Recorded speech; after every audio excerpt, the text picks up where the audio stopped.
All right, welcome to the Surf and Sow Homestead. Today we are going to be starting some seeds. This is a book that I got, a journal that I got last year, and I didn't use it, I just kind of followed along with it. But as you can see, this year's, there are spots to fill in what you've planted and what you've done in the time leading out from your last frost. So right now we're in this 14 to 10 weeks before the average date of our last frost, and we are going to be starting some seeds today. So I have two little helpers with me, and they are a big part of why we love to grow veggies at the Surf and Sow Homestead.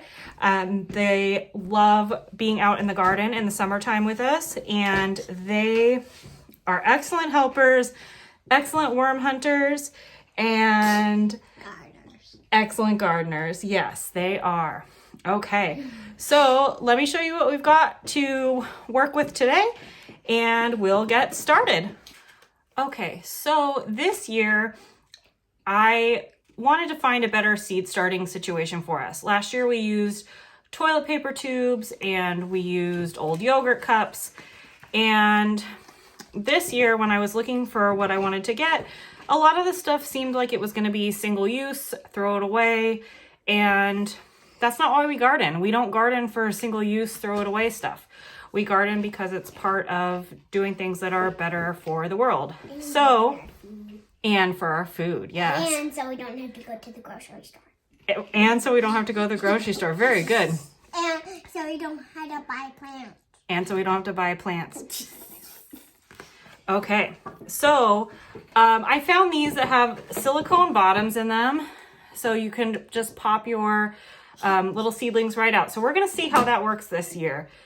I also liked that they didn't come with a ton of extra packaging, and the inside of the packaging is actually useful because all of the columns and rows in the seed starting tray are assigned a number. All the columns are assigned a number, all the rows are assigned a letter. So the inside of the package gives you this nice little diagram and list of what you have in your seed starts. All right, so we have the insides of our the seed wrapper, the seed starting tray wrapper. So like this one, it's just on here with tape, which is kind of nice. Simple, easy, and comes off. We are going to be starting our early stuff right now. So we're going to be starting some onions today. We're going to be starting our peppers today, hot and sweet. And we're going to be starting some indoor herbs, and we're going to be starting our onions. This year, we grew onions from sets, and it worked out well, but we want to get an early start on some onions from seeds this year. So I think we're going to try two different things. One thing that we're going to try is we're going to do some individuals in these smaller cells, and we are going to do some bunched plantings in some compostable pots. So we'll see, and then we'll separate those when we plant them. So it's going to be an interesting little experiment to see what does better in that sense. And we're going to get started. All right, so mostly everything that we're planting today either comes from Fedco or Johnny's. I do have a couple of burpees herbs that are left over from last year. So we're going to be planting some burpees, dill, parsley, and basil. And then from Fedco, which is where we got our onions, and we're going to try to do a globe artichoke. So that should be interesting. We are in it used to be zone 5B and 6A, but I really think that we are pretty much a 6A now. We have kind of a interesting little climate. We live near a marsh, and we have a little microclimate around us. And so we are definitely in zone 6. We tend to be a little bit warmer than the other towns around us. And then from Johnny's, we are going to be planting lunchbox yellow sweet peppers, a hybrid bell pepper, and then 2 different hot peppers, the Jedi and the Baron. So we're gonna get started. We are just gonna fill our seed trays with some soil, and then we will get going.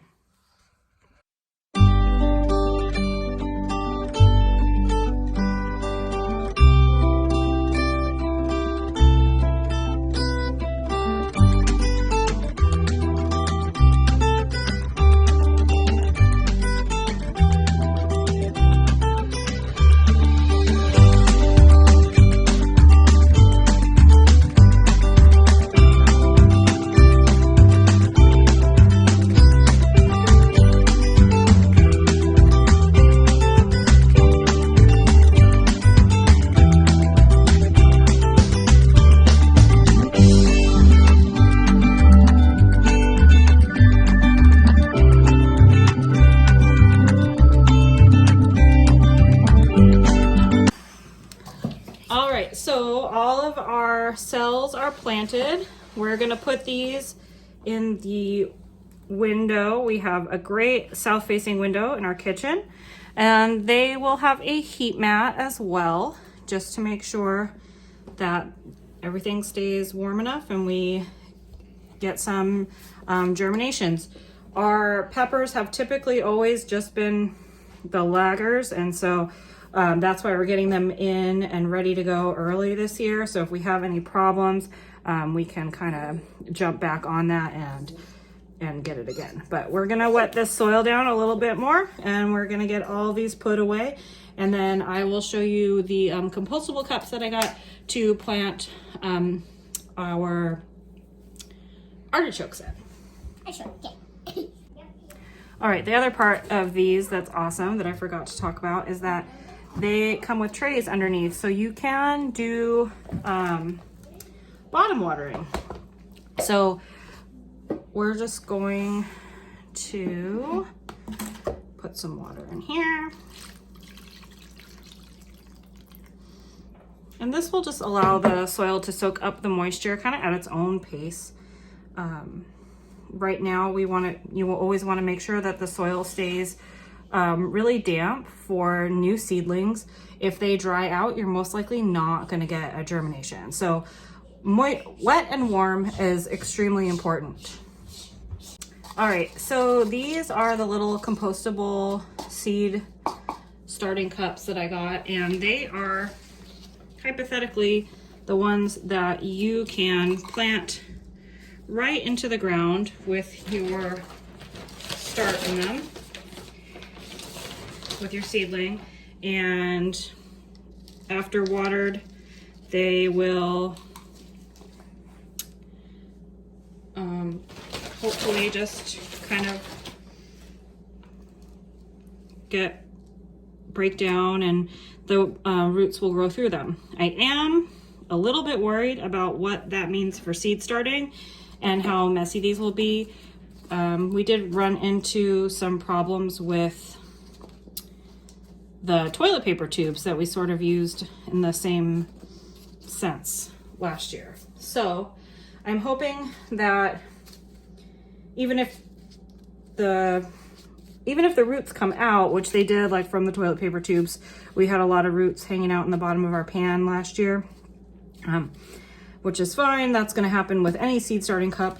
I'm just more worried about how long this will actually take to break down, and if with watering seedlings, if it's going to dry out a lot faster than like a plastic or the plastic and silicone would, but we'll see. So I'm going to put my artichokes in these guys, and then I'm going to use this bigger pot for a in-house little mini herb garden with the basil, the parsley, and the dill. And we'll see how that goes. Just gonna kind of be an experiment. We have plenty of seeds, so and we do have a dill plant out. We do dill and basil out in the garden with our tomatoes to kind of protect them. So hopefully this will just be a addition on that. So thank you so much for planting with me today and my girls. And thank you for joining us on the Surf and Stow Homestead. Let me know if you have any questions about what we did today or the products that I got this year. I am really excited to see how that all works out with the silicone trays and how easy they are to transplant with and reuse at the end of the season. So hopefully we found a good solution to not creating a bunch of garden trash, and we'll go from there. Thanks again. Hope you have a great day. Happy seed starting time.